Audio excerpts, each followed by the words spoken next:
오늘 함께 나눌 말씀은 마태복음 26장 26절부터 29절까지 말씀입니다.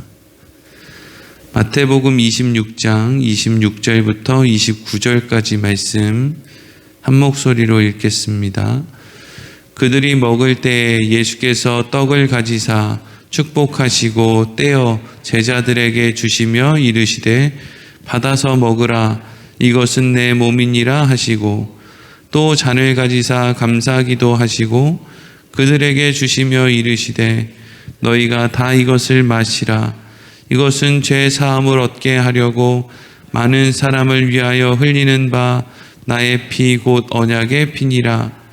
그러나 너희에게 이르노니 내가 포도나무에서 난 것을 이제부터 내 아버지의 나라에서 새 것으로 너희와 함께 마시는 날까지 마시지 아니하리라 하시니라. 아멘.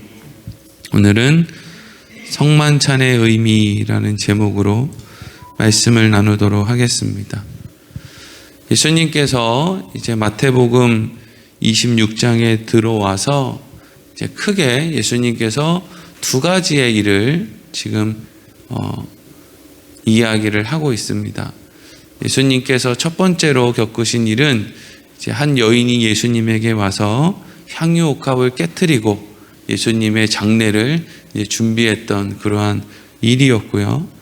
또 한 가지의 사건은 가룟 유다가 예수님을 작정하고 팔아넘기기로 약속을 하고 돈을 받아온 그런 사건이죠. 그리고 이 두 가지의 이제 사건에 이어서 오늘 본문의 말씀이 이제 예수님께서 늘 제자들이랑 이렇게 음식을 먹으셨을 텐데 유독 이날은 제자들에게 좀 더 다른 어떤 의미를 담아서 음식을 이제 나누어 주는 그런 일을 이제 하셨다는 거예요. 그러면 이 말씀이 지금 어떻게 이어지고 있는가를 우리가 조금 생각해 볼 필요가 있는데, 마태는 왜 이런 흐름에 따라서 이제 예수님이 이렇게 겪으신 일과 또 오늘 성만찬에 대한 내용을 이렇게 연결시키고 있는가?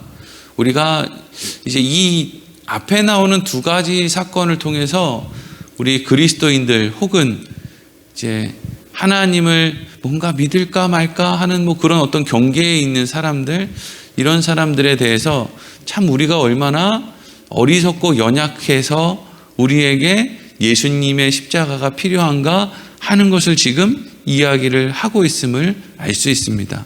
이런 거죠. 마리아가 예수님에게 자기가 가지고 있는 정말 순전한 향유옥합, 그 귀한 것을 깨트려서 예수님의 머리에 붓고 발에 붓고 다 닦아드리는 정말 최선을 다한 헌신을 했음에도 불구하고 마리아는 너무나 어리석어서 자기가 뭘 하는지도 모르고 그걸 준비했다는 거예요. 예수님께서 십자가에 죽으실 때 펑펑 울고 부활하셨는데 사흘 만에 부활하실 것이라는 이야기는 다 까먹고, 또 예수님의 그 빈 무덤에 가가지고 뭘 좀 해보려고 찾아갔는데 거기가 빈 무덤으로 되어 있으니까 주저앉아서 누가 또 시신을 훔쳐갔다고 또 울고, 예수님 부활하신 다음에 만났을 때는 또 깜짝 놀라서 막 그냥 그렇게 행동을 하고 하는 걸 보면, 그냥 마리아가 정말 예수님의 말씀을 듣고, 그래, 예수님께서 이제 십자가에서 죽으시지, 우리를 위해 죽으시지, 그리고 우리를 위해 다시 살아나시겠지, 그러니까 내가 이걸 가지고 예수님의 장례를 준비해야지. 사실 이런 어떤 마음으로, 이런 지혜로 이런 일을 한 게 아니라 그냥 사랑하는 마음은 있는데, 대부분의 그리스도인들이 그럴 거예요. 사랑하는 마음은 있는데 이게 도대체 잘하는 건지 못하는 건지 하나님을 위한 건지 아니면 나를 위한 건지 그것도 모르고 그냥 그 마음으로 그냥 한단 말이죠. 그러다 보니까 때로는 낙심이 되기도 하고 또 막 그냥 절망스럽기도 하고 때로는 헛된 기대감을 또 갖기도 하고 막 그러고 이제 사는 거예요. 이스라엘 백성들을 출애굽했을 때 하나님께서 이스라엘 백성들에게 율법, 계명들을 주십니다. 그리고 나서 그 계명을 지켜야 되는 이유를 뭐라고 말씀하세요? 이것을 너희들의 행복을 위해서 지킬 것이 아니냐, 이렇게 말씀을 하신단 말이죠. 그런데 이스라엘 백성들은 하나님이 이스라엘 백성들의 행복을 위해서 주신 말씀을 지키는 걸 가지고 자기들의 행복을 지키기 위한 하나님의 특별한 은혜의 메시지라고 듣는 것이 아니라 이건 하나님을 위한 거야. 하나님을 위한 열심으로 이걸 우리가 해야 되는 거야. 라는 식으로 자꾸 오해를 했다는 거예요. 이게 어리석은 거죠. 똑같이 열심히 하는 거예요. 똑같이 열심히 할 수 있어요. 제사를 드릴 수도 있고 하나님이 명령하신 십계명을 잘 지킬 수도 있어요. 근데 그 중심에 뭐가 있어야 됩니까? 십계명을 잘 지켜야 되는 이유는 우리 모두의 행복, 또 나의 행복, 내 자녀의 행복, 우리 가족의 행복을 지키기 위해서 이걸 지키는 거야. 이리로 가지 않고 이걸 지키면 하나님이 우리에게 무슨 세상의 권세와 인기와 명예를 주실까? 이런 식으로 오해했단 말이죠. 그러니까 하나님의 말씀이 뭘 의미하는지도 모르고 사람들이 어쨌든 뭔가를 열심히 하는데 그 안에 정말 하나님이 원하는 어떤 그 마음이 있지를 않았다는 거예요. 그게 마리아 사건을 통해서 우리가 한 가지 생각해 볼 수 있는 것이고요. 또 이어지는 가룟 유다에 대한 말씀은 어떤 사람들은 하나님을 이용하려고만 한다는 거죠. 이용하려고만. 열심히 이용하는 거예요. 어렸을 때는 교회 나가면 밀가루 주고 설탕 준다 그러니까 사실 하나님 좋아서 가는 게 아니라 밀가루 받고 설탕 받고 싶어서 갔다가 또 한참 동안 자기 마음대로 산다고 그냥 얼씬도 안 했다가 자기 또 무슨 답답한 일 있으면 또 그냥 울며불며 찾아와서 옛날에 하나님 제가 여름 성경학교 때 뭘 어떻게 하지 않았습니까? 옛날에 밀가루 받으면서 내가 하나님 앞에 기도하지 않았습니까? 이러면서 뭐라도 그냥 꼬투리를 붙들어 가지고 하나님한테 뭔가를 그냥 사정을 하는 거예요. 그래서 하고 싶은 게 뭐예요? 그렇게 해서. 그래서 구원을 얻고 싶은 거예요? 평안한 삶을 얻고 싶은 거예요? 뭐예요? 결국에는 대부분이 돈 달라는 거 아니면 병 고쳐달라는 거죠. 돈 달라는 거 아니면 병 고쳐달라는 거예요. 그 수십 년 전에 있었던 무슨 자기들이 했던 어떤 작은 어떤 것까지 끌어들여서 그렇게 와가지고 내놓으라는 거, 맡겨놓은 게 있는 사람들처럼.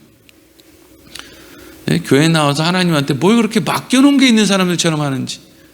하나님이 구원이라고 하는, 값없이 구원이라고 하는, 도무지 값을 주고 살 수가 없어서 그냥 줄 수밖에 없는 그 구원을 우리에게 허락해 주셨다라는 것을 날마다 입술로 고백하면서도 뭘 그렇게 하나님 앞에 원하는 게 많은지, 그러니까 우리의 관심이 꼭 어디에 있어요? 기도는 어떻게 해야 응답받는가?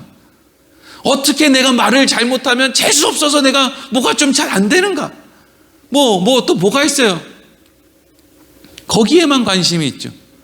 어떻게 하면 하나님의 말씀을 바르게 알아서 내가 흠없는 거룩한 아름다운 인생을 살까? 거기에 관심 있는 게 아니라 어떻게 산에 올라가서 어떻게 소나무 뿌리를 어떻게 뽑으면 하나님이 내가 원하는 걸 주실까? 여기에만 이제 관심이 가는 거예요. 가룟 유다 같은 마음이죠. 그러다가 내가 그렇게 소나무 뿌리를 뽑고 그렇게 금식을 하고 그렇게 새벽에 나오고 그렇게 하나님 앞에 헌신을 했는데 내가 원하는 대로 안 된다 하면 어떻게 하자는 거예요? 가룟 유다 같이 예수님 버리고 가버리는 거예요. 뒤도 돌아보지 않고.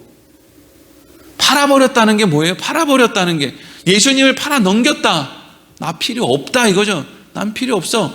차라리 저 예수를 택할 바에는 그냥 은 30 그냥 그거 받고 마는 게 낫겠어. 더 이상 저 예수한테 나는 기대할 게 없어. 안 할 거야.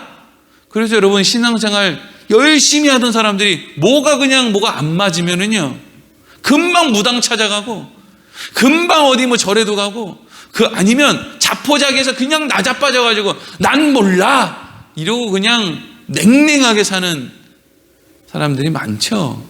그러니까 그분들은 정말 신앙생활의 중심에 무엇을 두어야 되는지를 모르고 사는 거예요.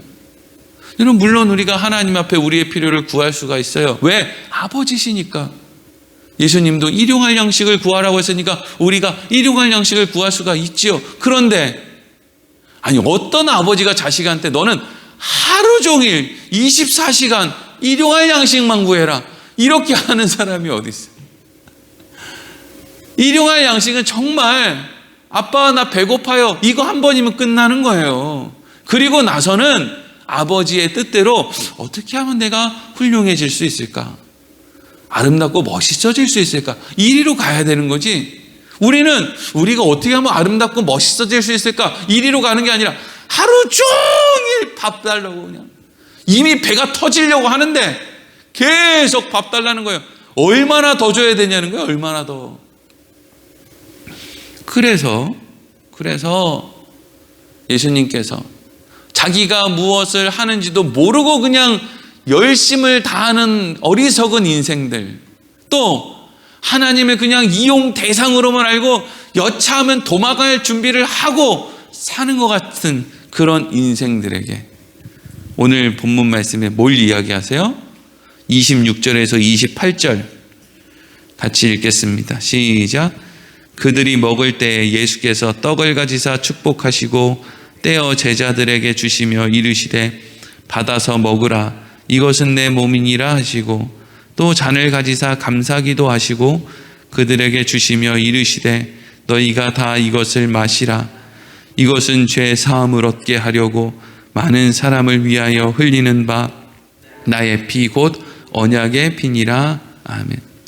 예수님께서 유월절을 지키기 위해서 모인 그 자리에서 떡과 포도주를 직접 떼어주시고 잔에 따라주시면서 유독 이날따라 뭘 얘기해요? 여기에 내가 나눠주는 이 떡은 내 살이고 여기 내가 따라주는 이 포도주는 내 피다. 그러니까 누가복음 22장 19절에서 20절까지 같은 본문을 기록한 말씀을 보면 예수님께서 뭐라고 말씀하셨느냐? 이렇게 주신 다음에 너희가 이것을 통해서 나를 기념하라 라고 하는 말씀을 하세요. 그러니까 이게 명령이죠, 명령. 그러면 생각해 보는 거예요. 아니 왜 예수님은 우리에게 떡을 먹고 포도주를 마시면서 예수님을 기억하는 이것을 늘 지켜서 기념하라고 하실까? 우리가 이러한 행동을 하면 예수님에게 유익일까? 이렇게 생각해 볼 수 있죠. 그런데 이런 행동을 하는 것이 정말 예수님에게 유익이겠어요? 아니죠. 누구에게 유익이에요? 우리에게 유익이죠. 제자들에게 유익이고 우리에게 유익이에요. 왜 제자들에게 유익이고 우리에게 유익이냐? 우리는 하나님의 마음을 잘 이해를 못하기 때문에 그래요. 하나님의 말씀을 잘 이해를 못하기 때문에 그래요. 자꾸 하나님을 마땅하게 대하지 않고 자꾸 내 생각대로 대하기 때문이에요.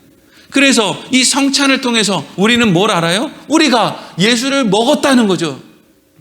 예수의 살과 피를 우리가 먹었다는 거예요. 그걸 근거로 해서 말씀을 보는 거예요. 그걸 근거로 해서 예수님이 왜 이거 성찬을 하라고 했지? 우리 같이 어리석은 인생들에게 너희가 예수의 살과 피를 먹었지, 너희와 예수는 떨어질 수가 없지, 그걸 기념하라는 거구나. 하나님의 모든 말씀은 다 우리를 위해서 하나님이 주신 것이지, 우리가 뭘 한다고 해서 하나님이 뭐가 유익하고 우리가 뭘 안 한다고 해서 하나님이 뭘 유익하지 않고가 아니로구나. 여러분, 우리가 성찬식을 한다고 해서 하나님이 뭐가 유익이고 안 한다고 해서 무슨 하나님이 무슨 불이익이겠어요? 아니죠. 그것을 통해서 우리는 뭘 알아요? 다 우리에게 유익이라는 거예요. 성찬을 통해서 그래, 내가 하나님 사랑하는 마음으로 이것저것 최선을 다해서 했는데, 그런데 내 마음 같지 않고 내 마음대로 안 되니까 사람하고 막 교회 안에서도 지낼 때 막 우당탕탕 소리가 나고, 가족들끼리도 나는 그래도 사랑하는 마음으로 교회 나오라고 예수 믿으라고 그렇게 얘기했는데 괜히 저 사람은 또 나를 보고 인상을 쓰고, 뭐가 이렇게 나는 정말 하나님 사랑하는 마음으로 좀 해보려고 했는데 뭐가 이렇게 잘 안 되나. 근데 그때 이 예수님의 살과 피를 먹음으로 인해서 우리가 무엇을 생각할 수 있어요? 그래, 내가 이렇게 어리석지. 그래서 가는 데마다 흠도 없고 티도 없고 거룩한 인생이 펼쳐지는 게 아니라 뭐가 이렇게 소음이 많고, 뭐가 그렇게 내가 잘못된 건지 저 사람이 잘못된 건지 뭐가 좀 그렇지. 그래서 예수님이 이렇게 내가 어리석기 때문에 나에게 평강을 주시려고 괜찮다, 다 그러고 사는 거다. 그런다고 내가 너랑 떨어지지 않는다. 걱정 마라. 내일은 또 내일이라고 하는 네가 흠도 없고 티도 없고 거룩해질 수 있는 시간을 내가 준비해놨다. 내일 나랑 같이 또 살면 된다. 내일 또 실수하면은요, 괜찮다.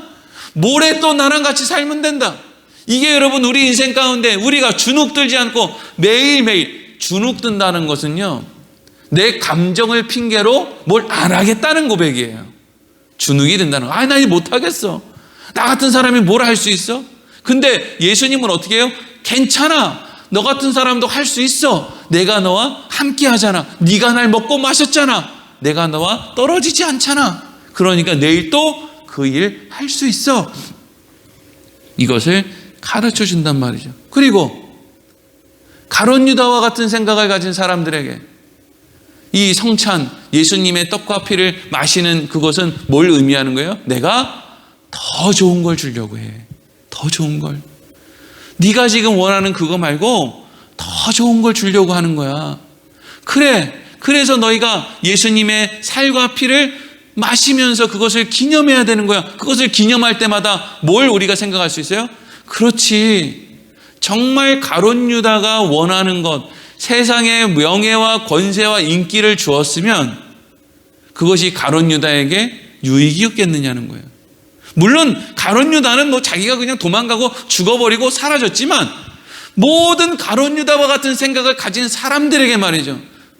대표적인 인물로 솔로몬 같은 사람들 한번 생각해 보세요. 솔로몬. 하나님이 좋은 걸 다 줬단 말이죠. 근데 그렇게 아주 비명이 나올 만큼 많은 것을 받아 누린 솔로몬이 맨날 뭐라고 짓거리고 다녀요? 헛되다, 헛되다 이러고 다니는 거예요. 기가 찰 노릇이죠. 그렇게 하나님이 많은 걸 줬으면 하나님 감사합니다, 감사합니다 이러고 다녀야지. 아니 어떻게 그렇게 많은 걸 줬는데 맨날 한다는 이야기가 헛되다, 헛되다, 아무짝에 쓸모없다. 야, 그거 어떻게 해요? 입을 찢어요? 어떻게 해요 그거를? 아니 그렇게 많이 줬는데, 그렇게 사랑해 줬는데 하나님 너무 감사해요. 몸둘 바를 모르겠어요. 일로 가는 게 아니라 아니 그렇게 줬는데 결론이 헛되대요. 살아서 뭐하나. 요즘에 유럽에 있는 교회들이 다 문을 닫고 난리 나는 거 아니에요. 왜 그렇게 문을 닫고 난리예요? 필요 없다는 거예요. 필요 없어. 인생 헛되다. 인생 헛되. 아무것도 아니로구나. 하나님이 그렇게 편안하게 삶을 인도해 줬는데 편안하게 인도해 주신 그 삶이 아무런 의미가 없는 삶이 돼버렸다는 거예요. 이게 뭐 하는 짓이죠? 그리고 우리나라도 그 뒤를 따라가고 있죠. 그러니까 점점 세월이 지나서 정말 주님이 다시 오시는 그때는 전 세계가 막 힘들고 어렵고 이게 아니고요. 어쩌면 너무 편안하고 너무 배부르고 이런 세상일지 모르겠어요. 왜? 그런 세상에 믿음이 없잖아요. 성찬을 통해서 예수님의 제자들 가운데 누가 나는 마리아와 같지 않다고, 누가 나는 가룟 유다와 같지 않다고 이야기할 수 있는 사람이 있겠어요? 그런 마음들이 다 공존하겠죠. 근데 그런 사람들에게 성찬을 통해서 예수님이 말씀하시는 거죠. 내가 너희와 끝까지 함께 할 거야. 내가 너희에게 더 좋은 걸 줄 거야. 너희가 생각하지 못하는 그걸 줄 거야. 그게 뭐예요? 내가 나를 줄 거야. 나를 줄 거야. 하나님이 하나님을 주신다. 하나님이 우리에게 주시는 가장 좋은 게 뭐예요? 하나님을 주시는 거예요. 그런데 마지막으로 예수님이 29절에 이런 말씀을 하시죠. 29절 읽겠습니다. 시작. 그러나 너희에게 이르노니 내가 포도나무에서 난 것을 이제부터 내 아버지의 나라에서 새 것으로 너희와 함께 마시는 날까지 마시지 아니하리라 하시니라. 아멘. 이 말씀은 무슨 의미냐면요, 너희들은 떡과 포도주를 마시는 것을 기념하여 지켜라. 이건 너희들의 유익을 위해서 이걸 행하라. 너희들의 몫이다. 이렇게 얘기를 하시죠. 그런데 그럼 예수님께서는 자기가 제자들이나 우리들에게 뭔가를 맡겨놓고 아무것도 안 하시느냐? 그게 아니라 나는 너희와 다시 새하늘과 새 땅, 새 예루살렘, 영원히 함께 사는 그곳에서 함께 포도주를 마시는 날까지 내가 그때까지 마시지 않겠다. 이 이야기는 무슨 이야기냐면요, 장군이 전쟁에 나갈 때 내가 이 전쟁이 끝나고 다시 이 출발하는 이 나라로 돌아올 때까지 나는 절대로 편안한 잠자리에서 잠을 자지 않겠다. 나는 절대로 맛있는 음식을 먹지 않겠다. 이렇게 이야기하는 거랑 똑같은 거예요. 그럼 이게 무슨 이야기예요? 편안한 잠자리나 맛있는 음식을 안 먹는다는 게 핵심이 아니고, 예수님이 지금 뭐 그날에 천국에도 포도주가 있는데 내가 니네들이랑 같이 한잔할 때까지 내가 포도주 안 먹을란다, 이 얘기가 아니라, 전쟁 내가 나갈 때 전쟁에서 내가 편안한 잠자리에 들지 않고 하겠다는 것은 최선을 다해서 승리할 때까지 내가 모든 걸 쏟아붓겠다, 이 얘기잖아요. 그래서 전쟁에 승리하고 돌아오면 그제서야 내가 편안한 잠자리에 들겠다. 이게 어떤 굳은 각오와 결단이란 말이죠. 그럼 예수님이 지금 뭘 이야기하는 거예요? 내가 너희들과 같이 저 새 나라에서 그렇게 함께 포도주를 마실 때까지 내가 그때까지 포도주 먹지 않겠다. 이 얘기는 너희들은 열심히 이걸 기념하여 지켜라. 나는 아버지 앞에서, 보좌 옆에서 끊임없이 아버지에게 너희의 연약함을 놓고 기도하겠다. 내가 너희를 돕겠다. 성령을 통해서 내가 너희를 돕겠다. 홀로 두지 않겠다. 그게 이 말이에요. 그때 새 나라에서 새 곳으로 너희가 먹을 때까지 내가 그때까지 마시지 않겠다. 이 말은 뭘 꼭 마시느냐의 문제가 아니라 예수님의 마음을 우리에게 가르쳐 주는 거예요. 그러니까 우리가 얼마나 든든합니까? 얼마나 든든해요. 예수님이 그렇게 우리를 위해서, 지금도 우리는 알지 못하지만 예수님이 우리를 위해서 그 일을 하고 계시다는 거예요. 너무나 감사하죠. 여러분, 이런 것들을 알 때 우리는 이렇게 마리아처럼 어리석어 뭘 하는지도 모르고 살아. 우리는 이렇게 완악해 가룟 유다 같이 얼마든지 예수님을 버릴 것처럼 그렇게 생각하며 살아. 그런데 예수님은 그런 우리를 위해서 이렇게 자신의 몸과 피를 내어주셨고 그걸 기념하라 그러셨고, 그리고 우리에게는 그걸 기념하라고 하셨지만 예수님은 우리를 그 자리로 인도하는 그때까지 최선을 다해서 예수님의 역할을 하고 계셔 라고 하는 이 말씀을 우리가 바르게 알면 우리가 예수님 외에 뭘 자랑할 수 있겠습니까? 누군가를 정죄하고 판단하는 그 어리석은 일을 어떻게 할 수가 있겠습니까? 어떻게 아까운 시간 허송세월하며 살아갈 수 있으며, 특히 다른 사람을 판단하는 일로 우리가 어떻게 우리의 아까운 인생을 그렇게 사용하며 살 수 있겠습니까? 그러니까 우리가 말씀을 바르게 알면 알수록 우리는 어떤 마음이 우리 안에 생겨야 되느냐면요, 막 복수, 저것만 없으면 하나님의 나라가 이루어지는데 뭔가 막 이런 생각이 자꾸 생기는 게 아니라, 말씀을 알면 알수록 우리 안에 이해, 용서, 관용, 겸손, 섬김, 말씀을 많이 알면 알수록, 기도를 많이 하면 많이 할수록, 아버지의 마음, 예수님의 마음을 알면 알수록 우리 안에는 뭐가 자꾸 생겨요? 이해, 용서, 관용, 겸손, 섬김, 자기를 부인하는 마음이 생기는 게 자연스럽고 당연하고 마땅한 겁니다. 예수를 잘 믿는데 잘 믿는다고 하면 할수록 막 공격적이고 막 정의, 공의, 타협하지 않는 어떤 어떤 행동, 이거는요 아직도 우리를 모르는 거예요. 아직도 나를 모르는 거예요. 아직도 예수님이 우리를 위해서 한 일을 모르는 거고, 왜 예수님이 우리에게 자기의 살과 피를 먹는 것을 기념하라고 말씀하시는지를 아직도 모르는 거예요. 아직도 가룟 유다와 같이 이것만 하면 될 것 같은데, 이것만 되면 될 것 같은데 도대체 예수님 뭐 하시는 겁니까? 라고 펄펄 뛰는 것밖에 안 된다고요. 여러분, 우리 인생 가운데 하나님이 주신 모든 말씀, 모든 시간을 통해서 정말 하나님의 마음 가운데 우리가 뭔가 하나님의 마음에 따뜻한, 또 뿌듯한 그런 마음을 느끼게 해줄 수 있는 그런 삶을, 어쨌든지 바른 말씀을 알고 그런 모습으로 변화되는 것으로 예수님 하나님에게 정말 그러한 마음을 줄 수 있는 인생이 되기를 간절히 소망합니다. 기도하겠습니다.